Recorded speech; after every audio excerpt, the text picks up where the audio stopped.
করছে অনুমতি নিয়ে রাখছে, আমি যদি চেক করে দেখাবো। ওনার হাত করে ওর কমেন্ট করে রাখবো, রাখার পরে এই সাইডটাই রাখবো, এই সাইড না কিন্তু এই যে আমি কি করতেছি এটা তো বলতে হবে। এখন যে আমি প্রথমে হচ্ছে বিবি কপ থেকে ওনার যে বাতাসটা বের করে নিলাম, চেক করে নিলাম বিবি কপ ম্যাডাম বাতাস বের করার সময় ওইখানে যে এটা চাবিটা কি বলে ম্যাডাম, ওটা লুজ করে রাখতে হবে তাই না? এটা লুজ আছে, লুজ আছে জি। এটা যদি আপনি এখানে যদি চাপ দেন তো এমনি লুজ হয়ে যাবে। জি আছে। বুঝতে পারছেন? বাতাসটা বের হয়ে যাওয়ার পরে হচ্ছে ওনার ব্রেকের আটাই থেকে 2 থেকে 3 ইঞ্চি পরে আমি ভিতরটা বেঁধে নিলাম।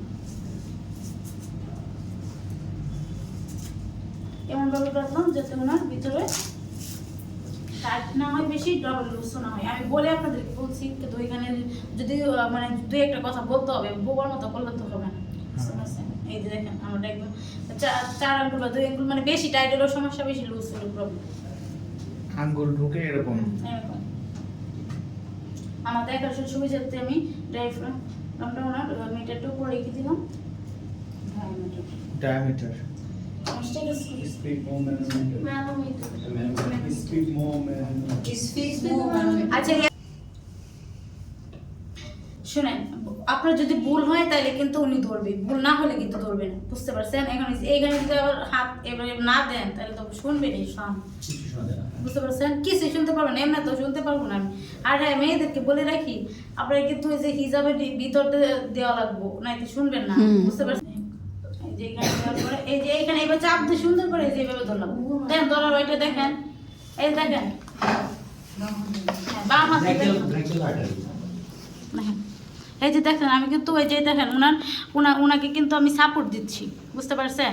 সাপোর্ট দিচ্ছি, এইখানে অনেক একটা আঙ্গুল দিয়ে ধরছি, এবার আবার 3 আঙ্গুল দিয়ে এবার ধরতে যায় না, একটাই যে আঙ্গুলটা, হ্যাঁ থামটা।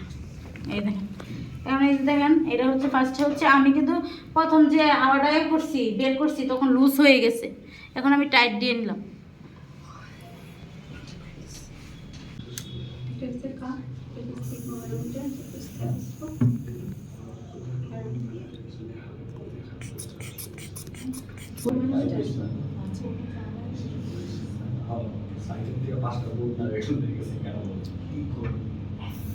একশো 10/70 110/70 এটা হবেই, কারণ আপনি অনেকক্ষণ ধরে বসে আছেন, খাওয়া দাওয়া করছিলেন, কমে তাই মনে হয়, বললাম না এটা মনে আছে। যাই হোক, এই যে ওনার পেশাটা দেখছি 110/70 আছে। যাই হোক, এখন 110/70 মানে নর্মাল রেঞ্জের মধ্যে, কিন্তু আপনাকে